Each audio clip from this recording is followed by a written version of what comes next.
Antes de mergulhares nesta épica história de poder e traição, assegura-te de te juntares à nossa comunidade.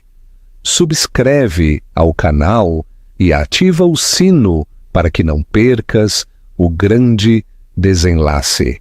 A Sombra da Rainha Carmesim. Ele era dono de um império. Ricardo Montijo, de 50 anos. Um homem que podia mover mercados com um sussurro, mas a única pessoa que não conseguia ver era a mulher que dormia ao seu lado. Para o multimilionário, a sua esposa Isabela Veiga, de 35 anos, era só outra bela aquisição. Um adorno tranquilo e elegante para a sua suntuosa vida nos luxuosos sótãos de Lisboa. Ele ignorava as suas ideias, desvalorizava as suas paixões e desfilava com as suas indiscrições à sua frente. Confiante. Estava convencido de que ela era demasiado tímida para o desafiar, mas nunca lhe ocorreu perguntar pelos segredos que guardava por trás do seu gentil sorriso. Esta noite, na sua espetacular gala anual de caridade, num salão do Hotel Ritz, cheio da gente mais poderosa do país, banqueiros, políticos e magnatas de Portugal e Brasil, ele está prestes a aprender que a sombra que projetou sobre ela, durante anos, foi o lugar perfeito para que a sua esposa construísse um império próprio. O silêncio da decepção.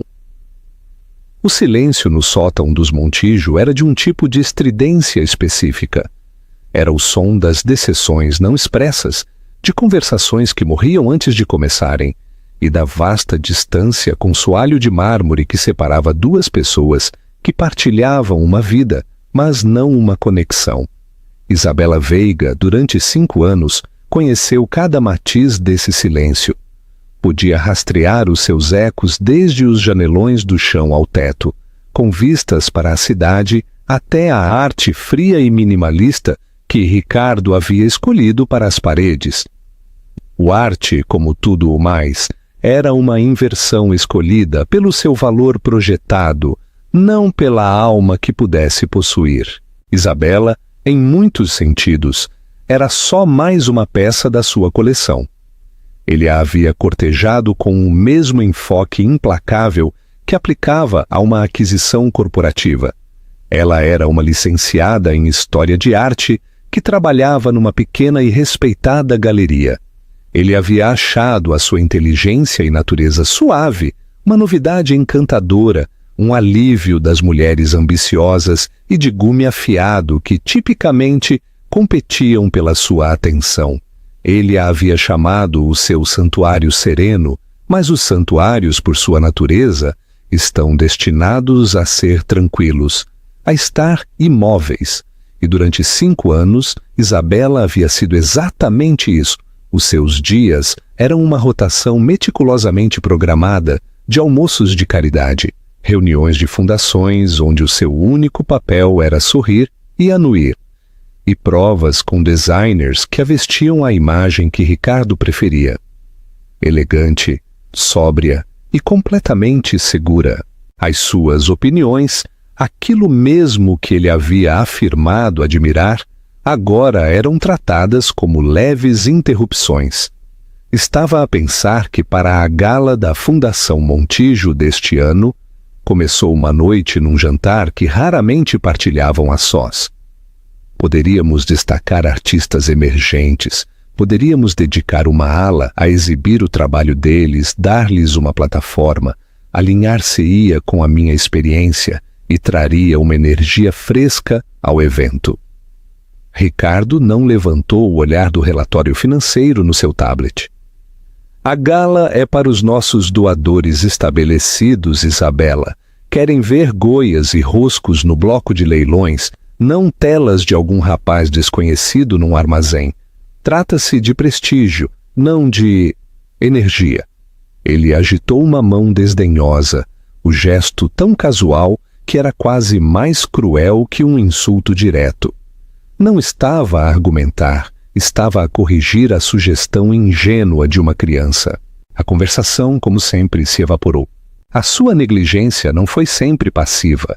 tinha um gume mais cortante e público em forma de Carla Brito, uma socialite aprumada, de cabelo escuro, com um sorriso de víbora. Carla era tudo o que Isabela não era, barulhenta, ostentosa e descaradamente transacional. Ela era a vice-presidente de marketing da Indústrias Montijo, um posto que Ricardo havia criado para ela. Era um segredo mal guardado que a sua relação profissional se estendia muito para lá da sala de reuniões. Ricardo ria dos piadas ferinas de Carla nos jantares, piadas frequentemente, subtilmente, dirigidas aos interesses pitorescos de Isabela. Colocava a sua mão na parte inferior das costas de Carla, um gesto de posse casual que enviava uma onda de olhares de cumplicidade através do seu círculo social. Fazia tudo isto sob o disfarce de familiaridade profissional, mas todos o viam pelo que era, uma humilhação. Isabela o aguentou com uma graça tranquila que frequentemente se confundia com fraqueza. Oferecia um sorriso tenso e educado, a sua postura perfeita, a sua compostura um escudo, mas por trás dos seus tranquilos olhos azuis carregava um livro de contabilidade. Cada palavra desdenhosa, cada olhar condescendente, cada momento em que a faziam sentir como um fantasma na sua própria vida, registrava-se com meticuloso detalhe. A próxima gala da Fundação Montijo era o pináculo do seu calendário social, e este ano a tensão era mais espessa do que nunca. Era a única noite em que Ricardo precisava que ela desempenhasse o papel da esposa perfeita e adoradora à perfeição. O evento assegura uma fusão massiva, e a imagem é tudo, querida, lhe havia dito uma semana antes do evento, os seus olhos a varrê-la, como se avaliasse uma cotação bolsista. Assegura-te de usar o colar de safiras, projeta estabilidade. Não lhe estava a pedir que parecesse bonita para ele, senão que lhe estava a instruir sobre como ser um melhor ativo. Essa tarde, Isabela estava no seu estúdio privado, uma pequena divisão soalheira, a qual Ricardo raramente entrava. Era o único espaço que se sentia verdadeiramente seu, cheio de livros de história de arte e, mais recentemente, de economia e direito corporativo. Estava numa videochamada segura. A sua expressão se transformou. A máscara suave e plácida que usava em público havia desaparecido, substituída por um olhar de inteligência aguda e concentrada. Na tela estava um homem mais velho de rosto amável, com um fato conservador. O bloco final de ações foi adquirido esta manhã, senhora Montijo, disse o licenciado Silva, a sua voz tranquila e firme. A carteira está diversificada e a sociedade holding está completamente isolada a partir das 8h15 da manhã. A senhora é oficialmente a acionista maioritária. Isabela sentiu um tremor, não de medo, senão de poder a percorrê-la. E não há rastro em papel que conduza a mim? Absolutamente nenhum, confirmou ele. O grupo de investimentos Orião é tão anônimo como um fantasma. Para o mundo, é só mais um fundo agressivo e sem rosto que viu uma oportunidade. Ninguém sabe que o dirige uma mulher que creem que passa os seus dias a planear arranjos florais. Ela permitiu-se uma pequena e fria sorriso. Durante meses, esta havia sido a sua vida real. As noites solitárias em que Ricardo estava, a trabalhar até tarde, com Carla, eram as suas sessões de estudo. Os almoços de caridade eram a sua fachada para reuniões discretas. As horas intermináveis que passava sozinha no sótão silencioso se enchiam com a emoção de uma guerra secreta, uma campanha travada em sigilo. Ricardo pensou que ela era uma peça da sua coleção. Estava prestes a descobrir que ela era a colecionadora e vinha pelo único que ele valorizava mais do que nada no mundo, o seu controlo inquebrável. A gala era em 3 dias, o cenário estava pronto. Crês que Ricardo Montijo o merecia? Diz-me a tua opinião nos comentários antes de seguir com o clímax. O catalisador da vingança.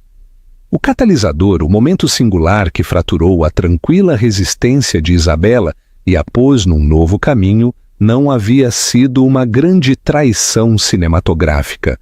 Foi um pequeno comentário pungente, proferido com crueldade casual, o que finalmente rompeu o feitiço da sua passividade. Sucedeu 2 meses antes de começarem as suas aquisições secretas.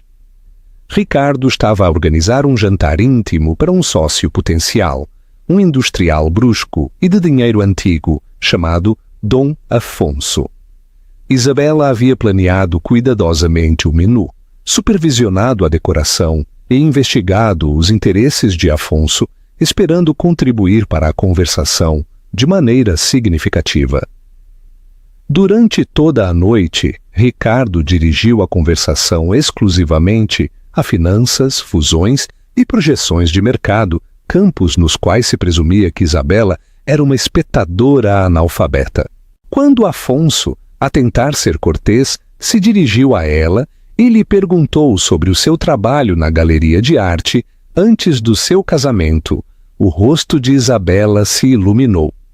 Fui curadora de escultura contemporânea, começou, a sua voz cheia de uma calidez que havia estado ausente durante anos.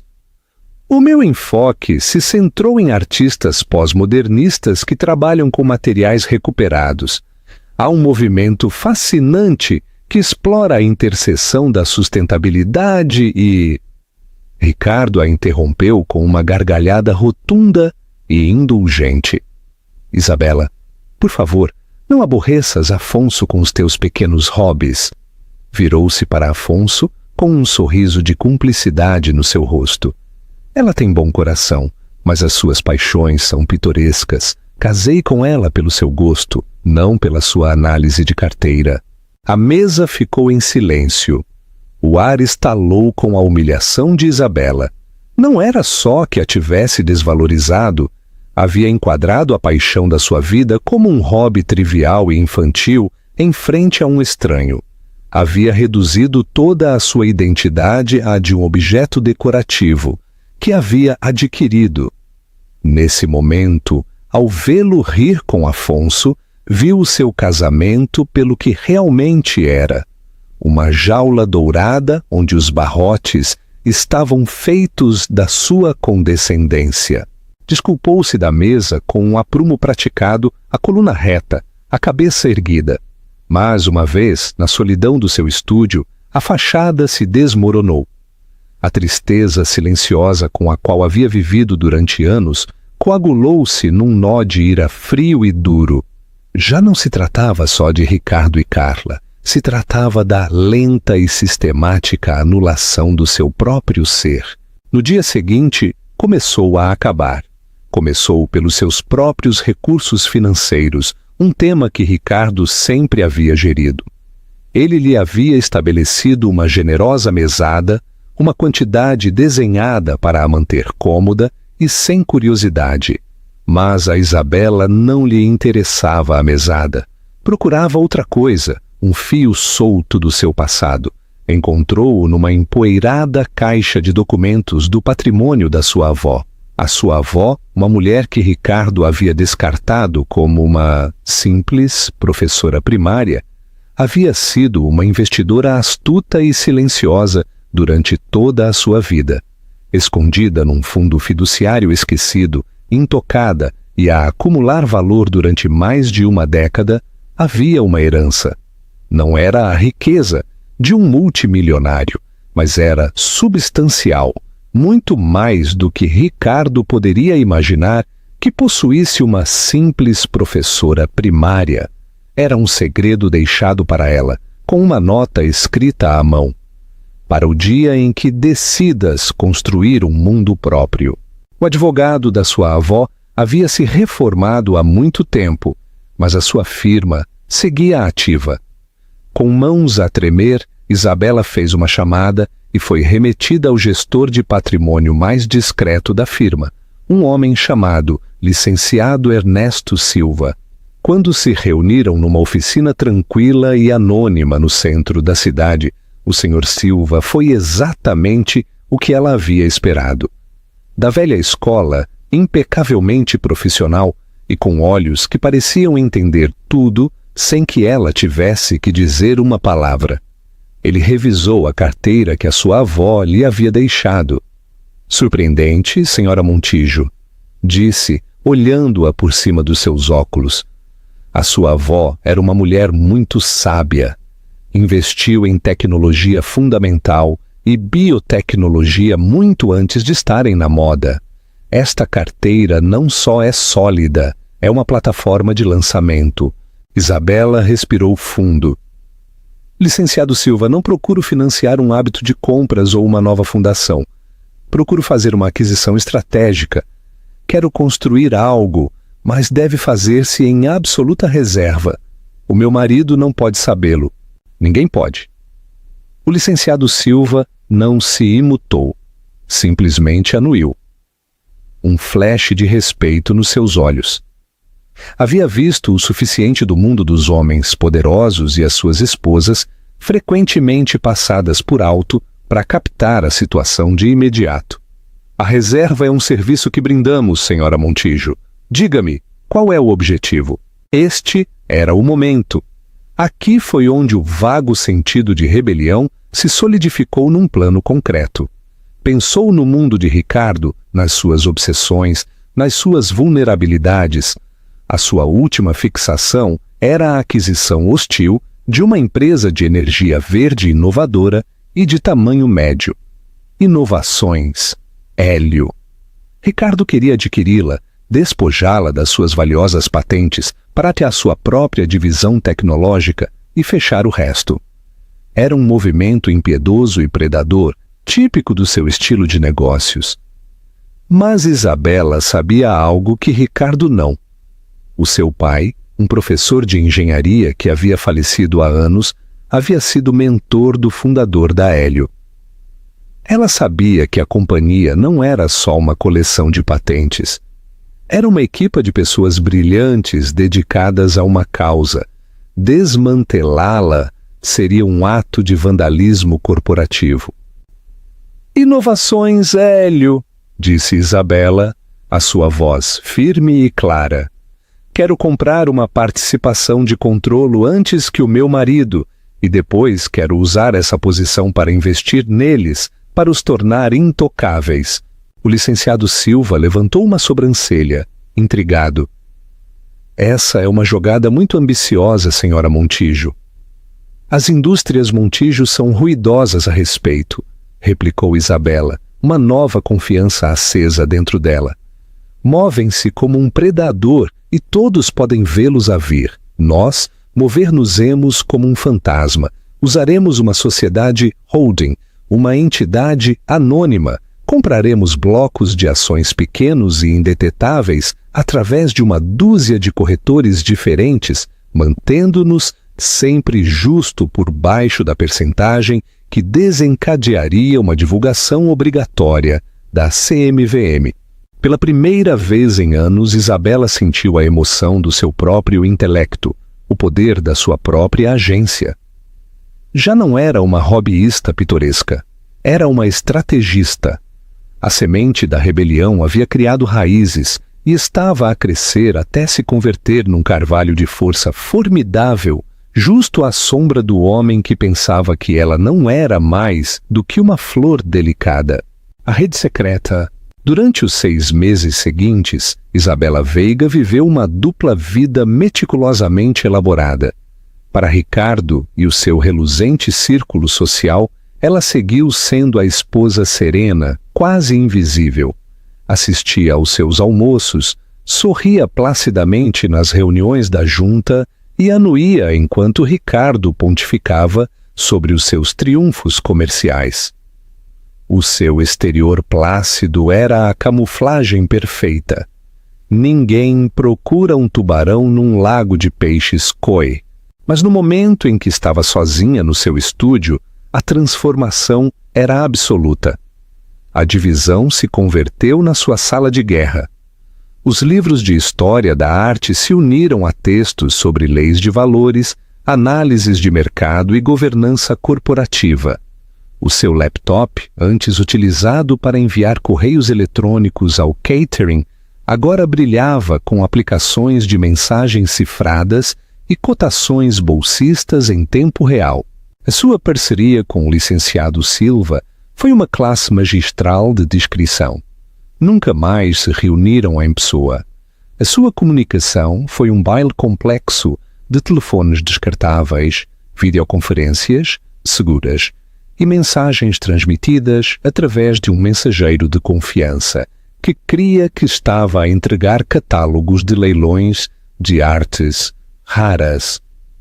O Sr. Silva, energizado por um desafio que não havia experienciado em anos, se converteu no seu tutor e marechal de campo. A tática de Ricardo é um assalto frontal, explicou durante uma das suas chamadas noturnas, enquanto Isabela estava sentada na sua bata de seda a estudar folhas de cálculo. Está-te a fazer cair o preço das ações com imprensa negativa, provavelmente filtrada pela sua própria gente, para baratear a aquisição. Ele crê que é o único jogador na mesa. Nós não nos sentaremos à mesa, replicou Isabela, a sua voz baixa e firme. Comprar-lhe-emos as cadeiras por debaixo. O seu plano era brilhante na sua subtileza. Através da corporação fantasma que haviam criado, o grupo de investimentos Orião começou a comprar. Não compraram grandes blocos de ações da Hélio que atraíssem a atenção. Em troca, executaram centenas de pequenas compras através de uma dúzia de corretoras diferentes, mantendo-se sempre justo por baixo da percentagem que desencadearia uma divulgação obrigatória da CMVM. Foi uma morte por 1000 cortes. Isabela aprendeu a ler os ritmos do mercado, a antecipar os movimentos de Ricardo. Descobriu que tinha uma compreensão intuitiva e natural da estratégia, uma habilidade aperfeiçoada por anos de navegar pela complexa e traiçoeira política social do mundo de Ricardo. Ela sabia como ser paciente, como esperar o momento perfeito para atacar. Uma tarde, Carla Brito entrou na cobertura ostensivamente para deixar uns arquivos para Ricardo. Encontrou Isabela no salão, a desenhar num caderno. «Continuas a desenhar as tuas florzinhas, Isabela?» ronronou Carla, a olhar a página com um sorriso condescendente. «Que encantador! O Ricardo está a fechar o maior negócio da sua carreira e tu estás a rabiscar.» Isabela levantou o olhar, a sua expressão indecifrável. O desenho não era de flores, era um complexo diagrama de fluxo, um mapa de corporações fantasmas e padrões de holding disfarçado com pétalas e folhas. «Toda a gente precisa de uma saída criativa, Carla», disse em voz baixa. A ignorância das suas rivais era a sua maior arma. Viam uma mulher artística e tranquila e não podiam imaginar a mente de uma predadora à espreita por baixo.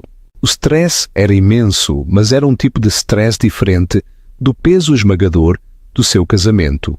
Este era o stress agudo e estimulante das grandes apostas, do propósito. Algumas noites mal dormia, a sua mente, acelerada, com números e estratégias. Observava Ricardo a dormir ao seu lado, este homem poderoso, tão completamente alheio à tempestade que estava a reunir ao seu redor, e sentia um propósito frio e claro.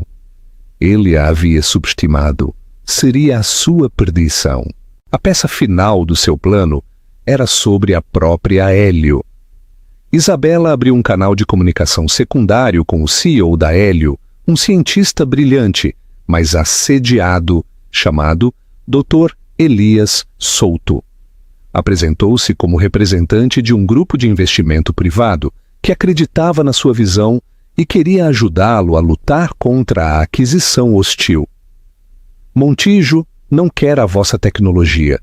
escreveu num correio eletrônico cifrado. Ele quer as vossas patentes, desmantelará o vosso departamento de investigação e despedirá a vossa equipa.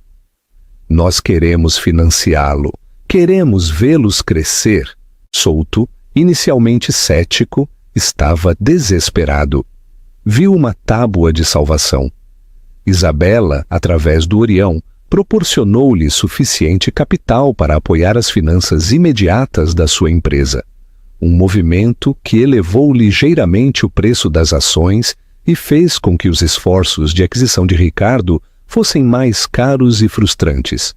Ricardo, furioso por esta misteriosa interferência, simplesmente duplicou as suas táticas agressivas, tornando-o ainda mais previsível.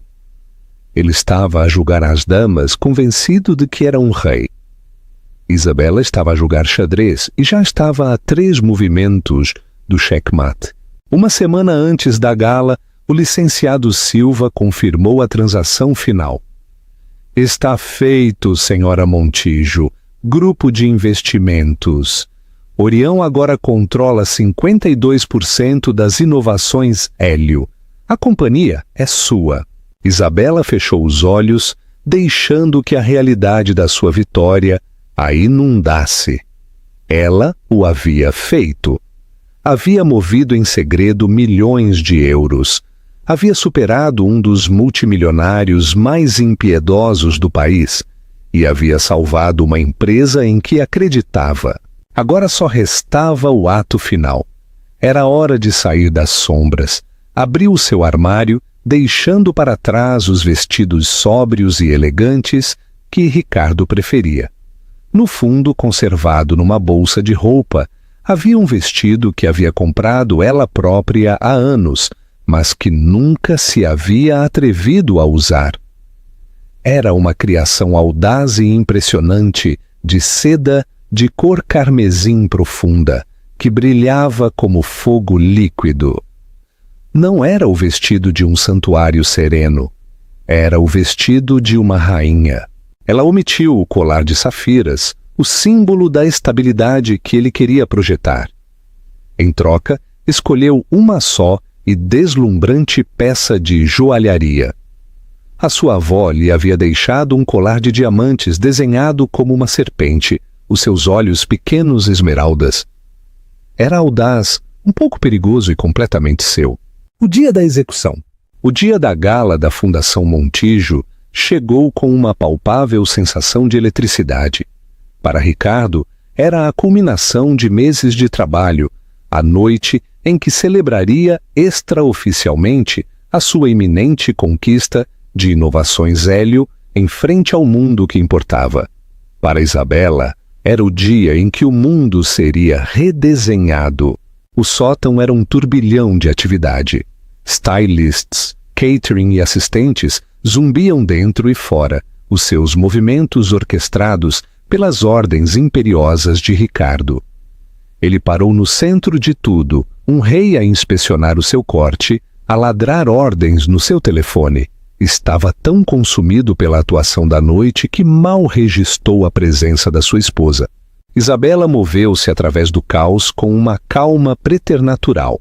Aprovou os arranjos florais finais, confirmou a tabela de assentos e geriu uma crise de última hora com a orquestra, tudo com a tranquila eficiência que ele havia dado por sentada durante tanto tempo.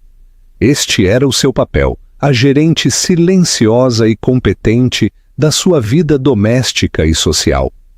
Esta noite, ela o interpretaria à perfeição uma última vez. 1 hora antes de terem que ir, Ricardo entrou na sua suíte principal.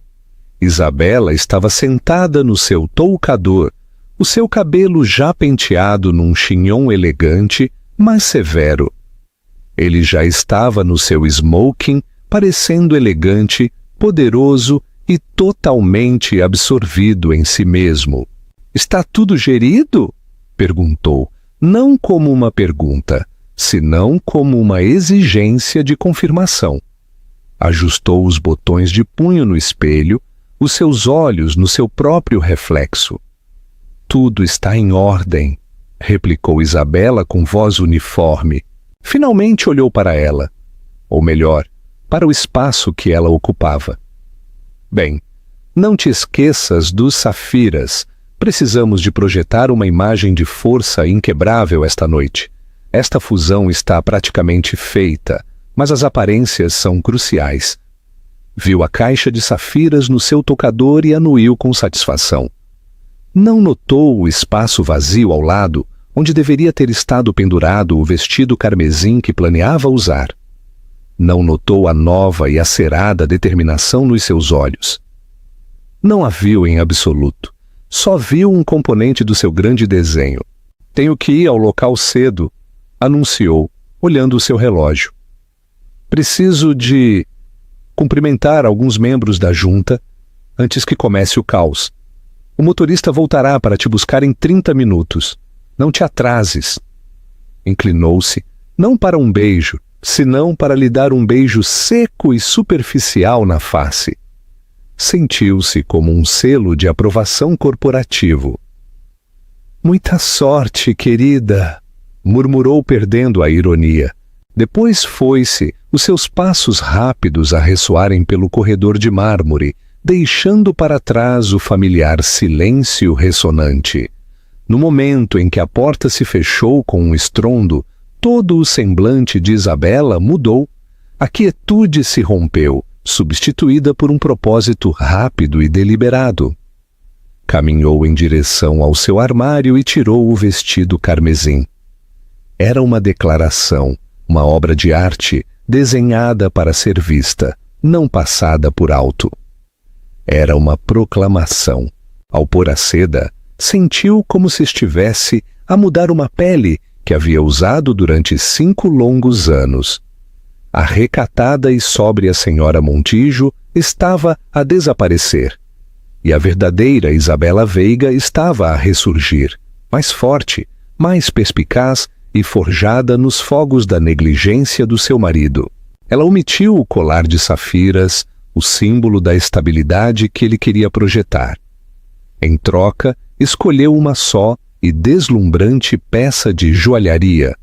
A sua avó lhe havia deixado um colar de diamantes desenhado como uma serpente, os seus olhos pequenos esmeraldas. Era audaz, um pouco perigoso e completamente seu. Quando se olhou ao espelho, a mulher que a olhava era uma estranha, mas bem-vinda. O chignon severo havia desaparecido, o seu cabelo agora penteado em ondas suaves e seguras que emolduravam um rosto que já não era plácido, senão vivo, com inteligência e intenção. O vestido carmesim abraçava a sua forma, um marcado contraste com os cinzentos e azuis marinhos apagados que se haviam convertido no seu uniforme. Esta não era a mulher que Ricardo esperava que entrasse na sua festa. Este não era o ativo ao qual ele havia dado instruções de usar safiras. Não a viu em absoluto. Só viu um componente do seu grande desenho. O seu telefone zumbiu. Era uma mensagem segura do licenciado Silva. O mercado está fechado. Tudo está tranquilo. O cenário é seu, senhora Veiga. Ou devia dizer, senhora Vendetta. Ela sorriu. O nome sentia-se bem. Isabela Veiga estava de volta.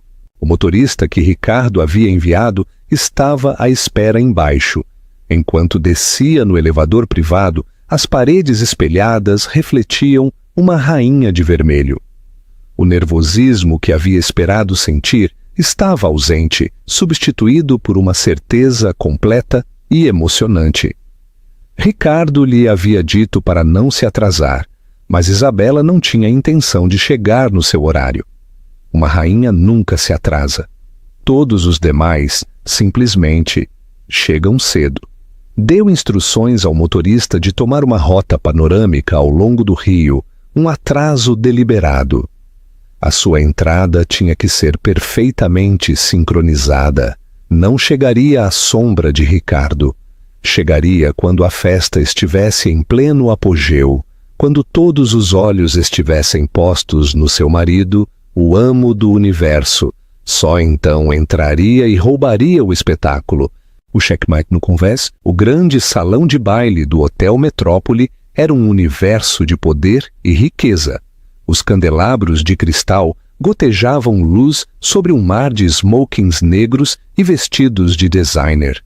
O ar zumbia com um murmúrio discreto de negócios de milhares de milhões de euros e mexericos influentes. No centro deste universo estava Ricardo Montijo, a irradiar êxito. Estava a socializar perto da grande escadaria, uma taça de champanhe, numa mão. Carla Brito, vestida com um reluzente vestido prateado, artisticamente colocada ao seu lado.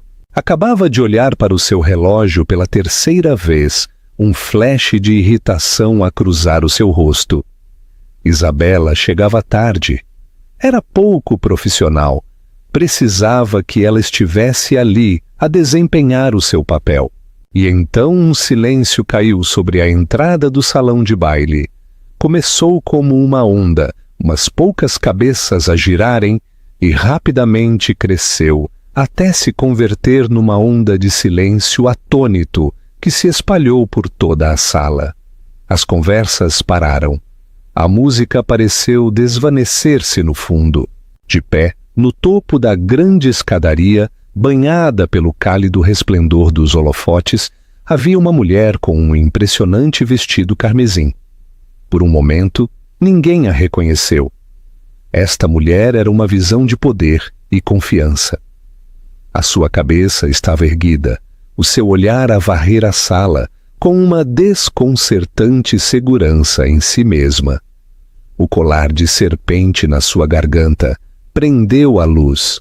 Os seus olhos de esmeralda pareciam brilhar com vida própria. Era Isabela. Ricardo congelou a taça de champanhe momentaneamente esquecida na sua mão.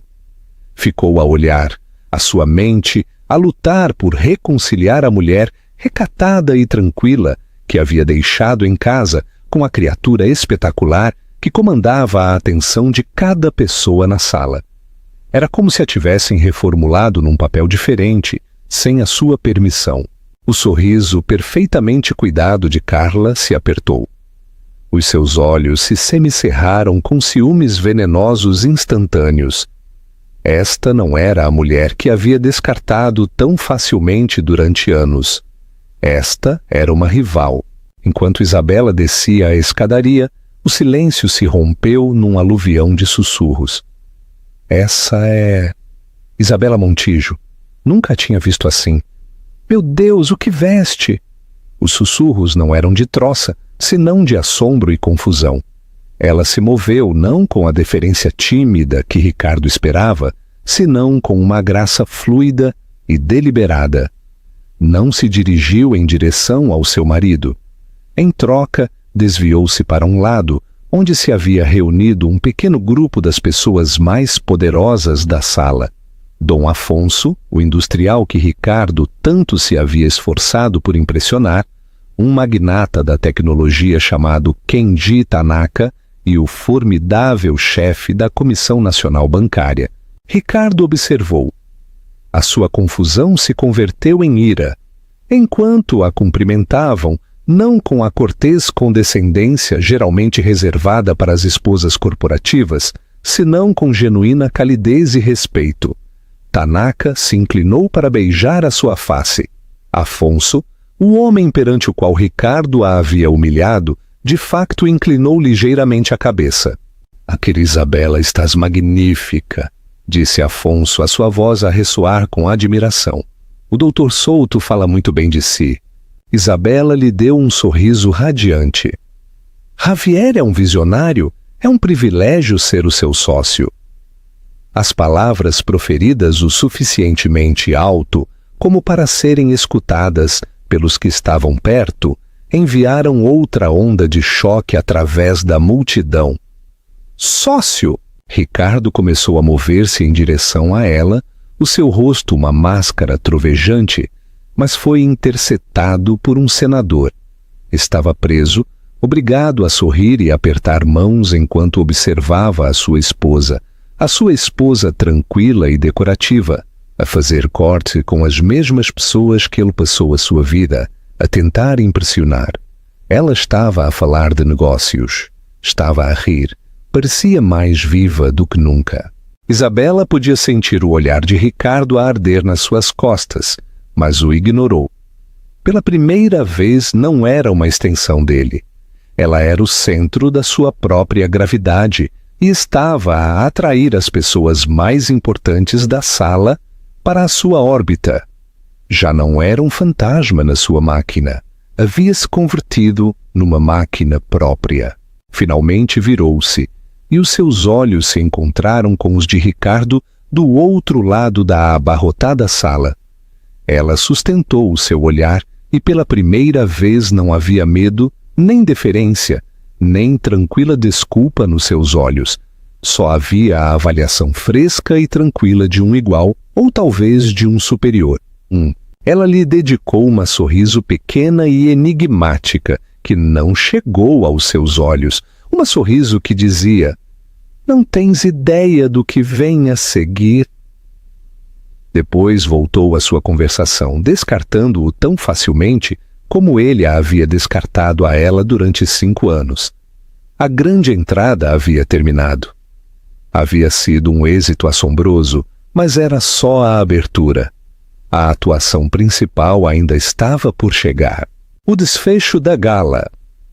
O ponto culminante da gala da Fundação Montijo era o leilão ao vivo, um espetáculo de filantropia performativa, onde Ricardo subiria ao palco para angariar doações e, o que é mais importante, cimentar o seu status como o rei benévolo da indústria. Esta noite, pegou no microfone com uma dose extra de arrogância, uma tentativa desesperada de recuperar o foco que a sua esposa lhe havia roubado tão inesperadamente. Era encantador, engenhoso e poderoso. Falou de legado, de ambição, do futuro que a sua empresa estava a construir. Estava no seu elemento, o amo do seu universo, e a sala estava uma vez mais sob o seu feitiço. Isabela observava de uma mesa perto da frente a sua expressão perfeitamente composta. Sentou-se não com as outras esposas corporativas, senão entre Kenji Tanaka e Dom Afonso, uma clara declaração da sua nova aliança. E agora, anunciou Ricardo, a sua voz a ressoar, chegamos ao nosso anúncio final e mais emocionante da noite. Como muitos de vocês sabem, Indústrias Montijo está dedicada ao progresso e, como parte desse compromisso, estamos nas etapas finais de adquirir inovações. Hélio, uma empresa com um potencial notável que temos a intenção de integrar completamente na nossa divisão tecnológica para criar uma sinergia inigualável. Um aplauso educado e cúmplice se estendeu pela sala. Era a declaração pública da sua vitória. Estava a pôr uma bandeira no chão. Olhou diretamente para Isabela, um flash triunfante e desafiador nos seus olhos, como se dissesse: "Este é o meu mundo. Este é o poder real." Depois, fez um gesto ao anfitrião da gala, um conhecido jornalista. E para falar mais sobre o futuro da inovação, gostaria de convidar o nosso anfitrião de novo ao palco. O jornalista sorriu calorosamente. "Obrigado, Ricardo, uma visão verdadeiramente notável." Fez uma pausa, olhando um cartão na sua mão, com uma expressão ligeiramente perplexa. "Senhoras e senhores, acabo de receber uma atualização que parece ser um desenvolvimento significativo nessa mesma história. Parece que há outro jogador importante nela." Um murmúrio se estendeu pelo salão de baile. O sorriso confiante de Ricardo vacilou. Isto não estava no programa. O anfitrião continuou. "A junta diretiva da Hélio acaba de emitir um comunicado oficial.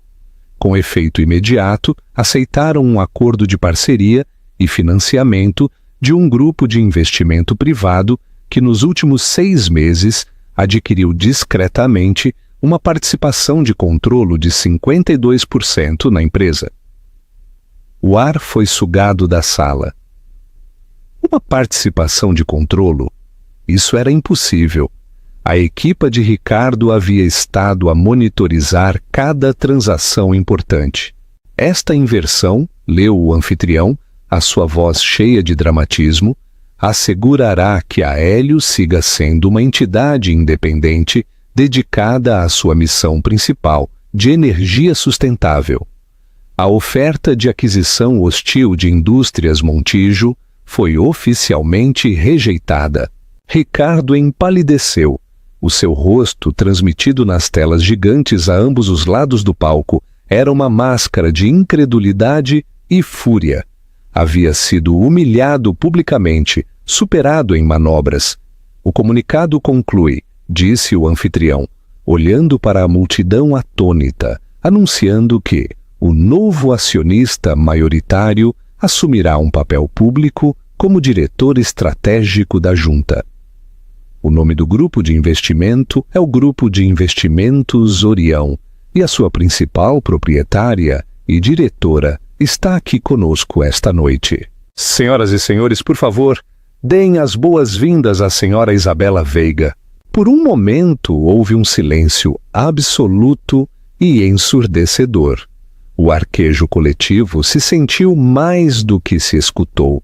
Ricardo parecia ter sido atingido por um raio, os seus olhos fixos na sua esposa, Isabela Veiga, não Montijo.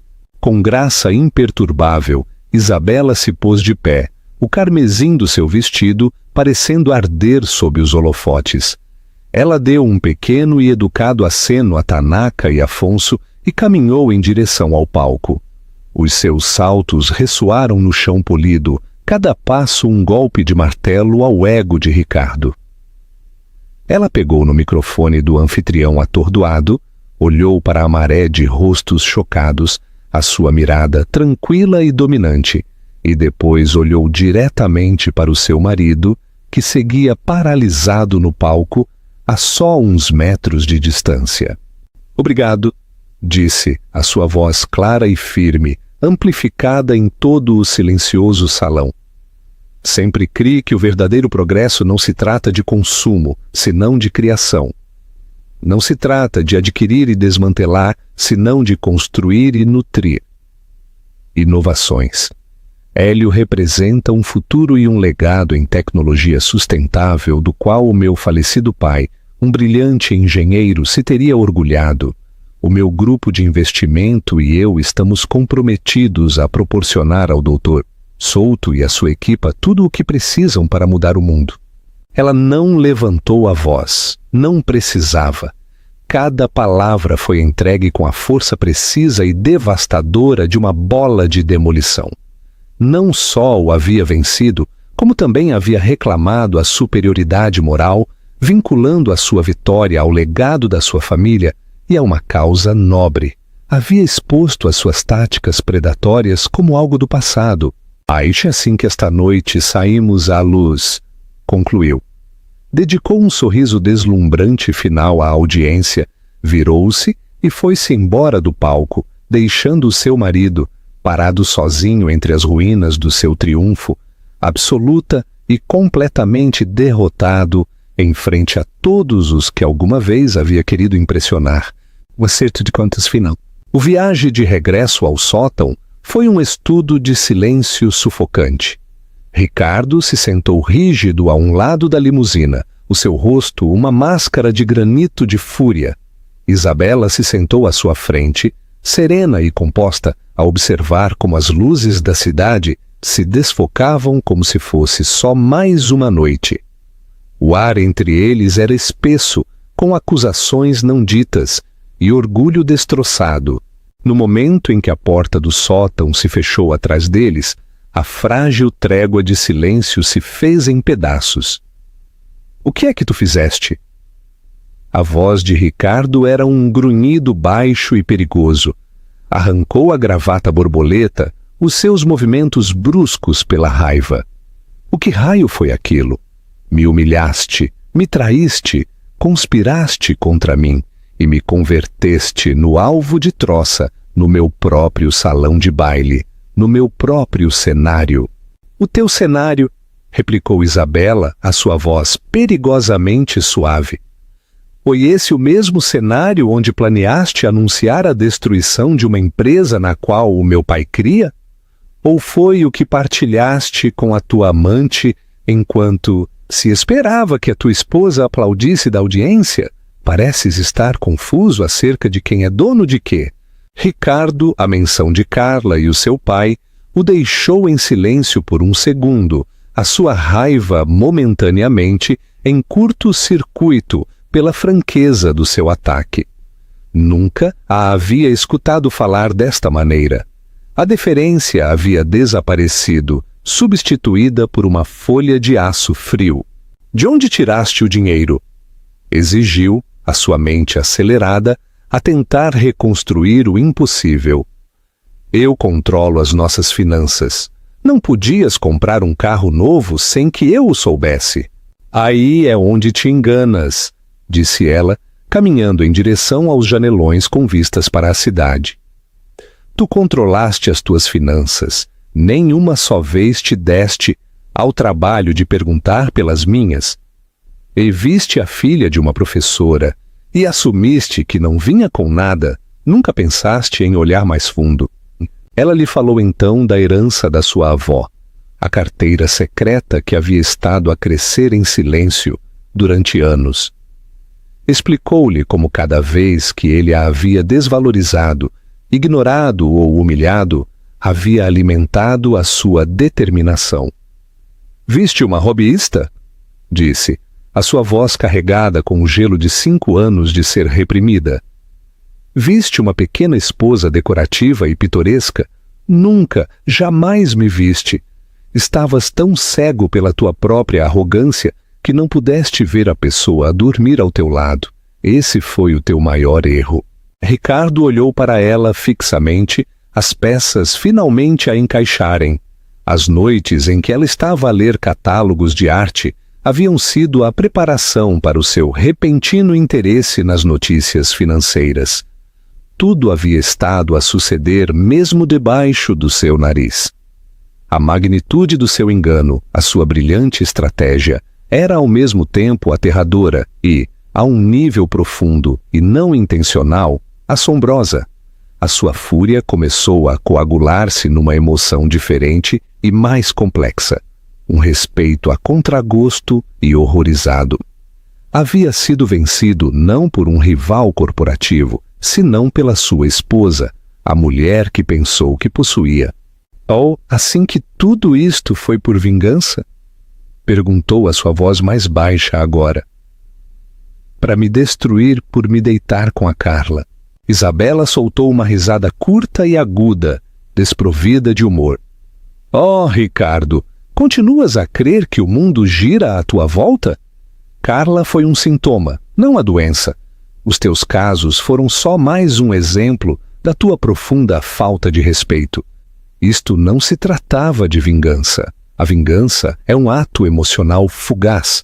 Isto foi uma realinhação estratégica. Foste uma má inversão, assim que me desfiz».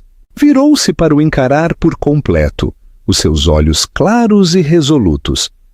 «Não tenho interesse em destruir-te, mas não ficarei de braços cruzados enquanto destróis boas pessoas e boas ideias por lucro. Inovações. Hélio está agora sob a minha proteção. Não lhe tocarás. Emitirás um comunicado público amanhã de manhã a retirar a tua oferta e a desejar o melhor à nova liderança. Não foi um pedido, foi uma ordem. A dinâmica de poder na sala, em todo o seu mundo, havia se alterado irrevogavelmente.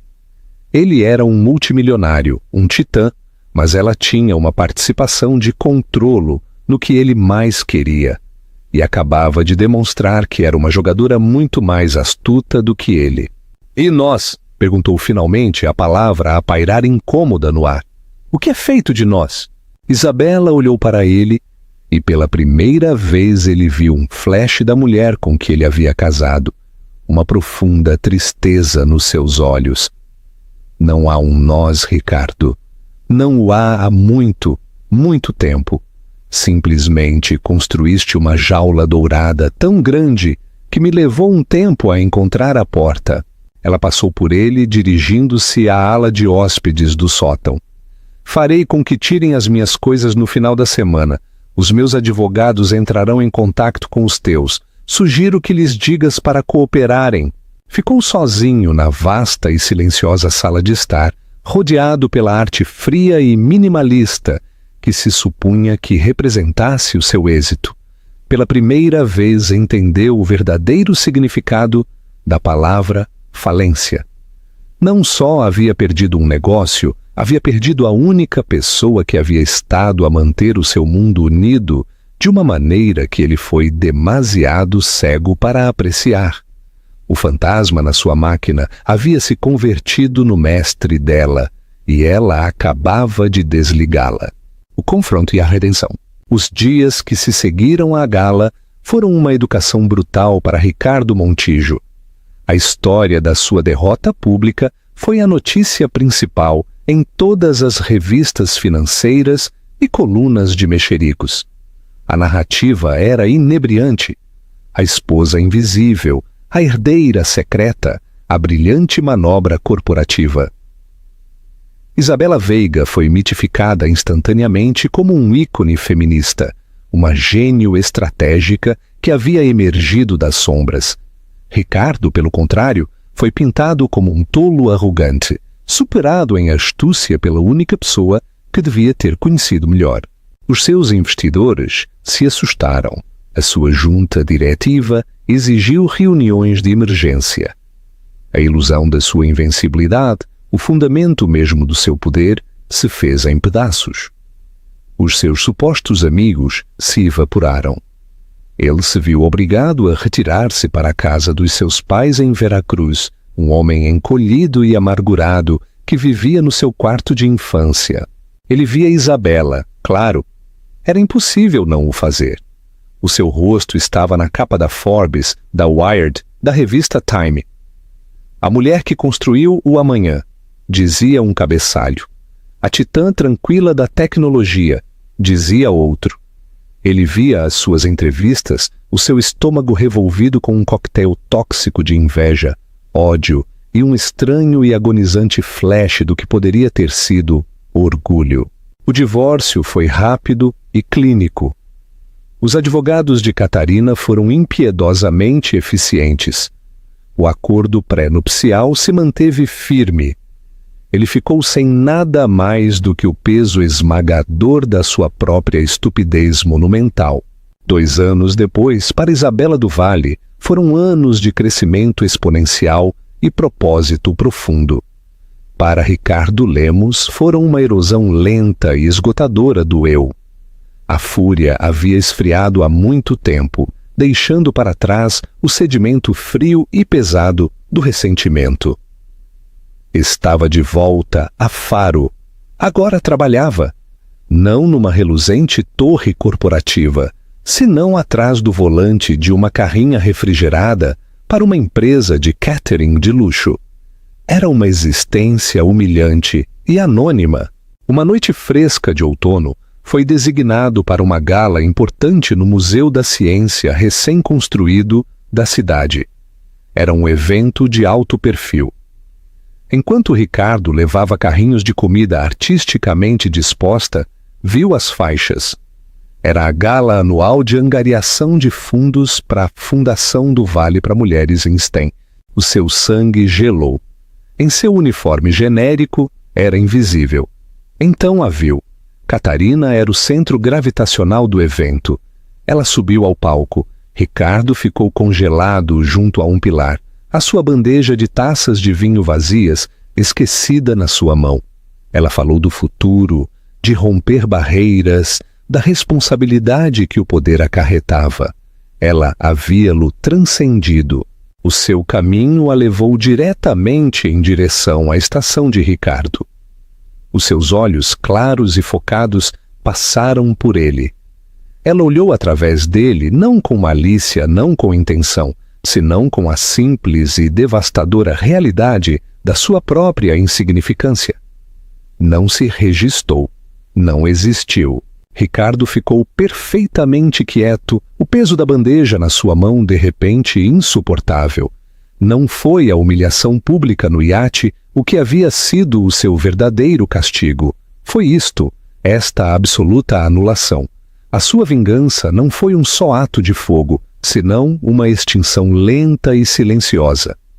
O seu mundo havia se tornado tão vasto, tão brilhante, tão cheio de consequências, enquanto que o seu se havia reduzido ao tamanho deste corredor de serviço.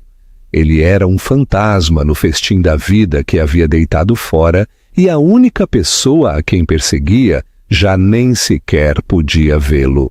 Recolheu outra taça vazia, os seus movimentos mecânicos, o seu espírito finalmente, irrevogavelmente, partido. Conclusão significativa. A história de Ricardo e Catarina é uma poderosa fábula moderna sobre a percepção versus a realidade. É um arrepiante lembrete de que as pessoas que cremos conhecer melhor são frequentemente as que guardam os segredos mais profundos e que subestimar alguém baseando-se no papel tranquilo que desempenha na tua vida pode levar à tua própria e espetacular queda. O verdadeiro poder não é barulhento, não precisa de validação constante. Trabalha em silêncio, com paciência, construindo um império enquanto outros estão ocupados a construir um ego. Ricardo viu uma simples esposa. O mundo estava prestes a ver uma rainha. Chamadas à ação e participação. A tua opinião conta. O que pensaste do incrível viagem de Helena? A queda de Javier foi karma ou merecia esse destino? Deixa-nos saber a tua opinião nos comentários. Lemos cada um deles. E se te inspirou esta história de triunfo e justiça, assegura-te de dar like, partilhar este vídeo com alguém que precise de o escutar. E o mais importante, subscrever ao nosso canal e ativar o sino de notificações. Não vais querer perder o que vem a seguir. Obrigado por escutar.